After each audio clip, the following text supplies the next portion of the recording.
ಒಂದು ಹುಡುಗಿ ಬಂದು ನಿನ್ನ ಹತ್ರ ದುಡ್ಡು ಕೇಳ್ತಾ ಇದ್ಲು. ನೀನು ಬೈದ್ ಕಳಿಸ್ದೆ. ಮತ್ತೆ ಕಾಲ್ ಮಾಡಿದ್ಲು. ಯಾರವಳು?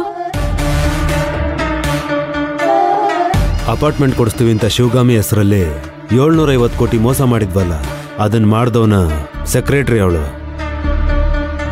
ಇವಳಿಗೆ ದುಡ್ಡು ಕೊಟ್ಟಿಲ್ವಂತೆ. ನನ್ನನ್ನು ಬಂದು ಕೇಳ್ತಾ ಇದ್ದಾಳೆ 15 ಲಕ್ಷ ಕೊಡ್ಬೇಕಂತೆ.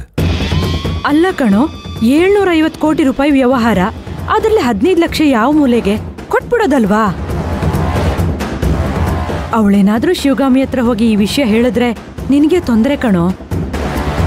ಮಾತ್ರೆ ತಗೊಳಕ್ ಭಯ ಪಟ್ಕೊಂಡು ಪ್ರಾಣ ಕಳ್ಕೋಬಾರ್ದು. ಅಭಿರಾಮಿ ನಿನ್ನನ್ನ ತುಂಬಾ ಒಳ್ಳೆಯವನು, ನಮ್ಮನ್ನೆಲ್ಲ ತುಂಬಾ ಸಭ್ಯಸ್ಥರು ಅಂತ ಅನ್ಕೊಂಡಿದ್ದಾಳೆ. ಅವಳಿಗೇನಾದ್ರೂ ಈ ವಿಷಯ ಗೊತ್ತಾದ್ರೆ 1000 ಕೋಟಿ ಕೈ ತಪ್ಪು ಹೋಗುತ್ತೆ ಕಣೋ.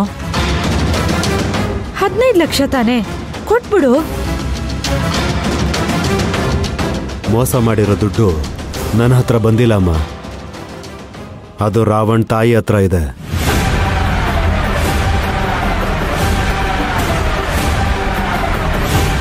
ಅಲ್ಲ ಕಣೋ, ಅವ್ರಿಗೂ ಇದಕ್ಕೂ ಏನ್ ಸಂಬಂಧ? ಈ ಸ್ಕ್ಯಾಮ್ ಮಾಡೋದಕ್ಕೆ ದುಡ್ಡು ಕೊಟ್ಟಿದ್ದೆ ಅವರು. ಮೋಸ ಮಾಡ್ದವನ್ನ ನನ್ನ ಹತ್ರ ಕರ್ಕೊಂಡು ಬಂದಿದ್ದು ರಾಕಿ.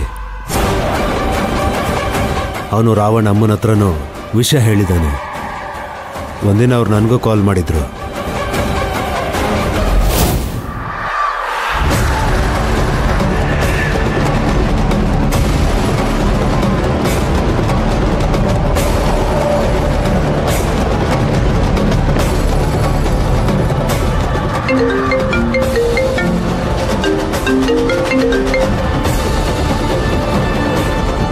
ಹಲೋ, ರಾವಣ್ ತಾಯಿ ಮಾತಾಡ್ತಿರೋದು.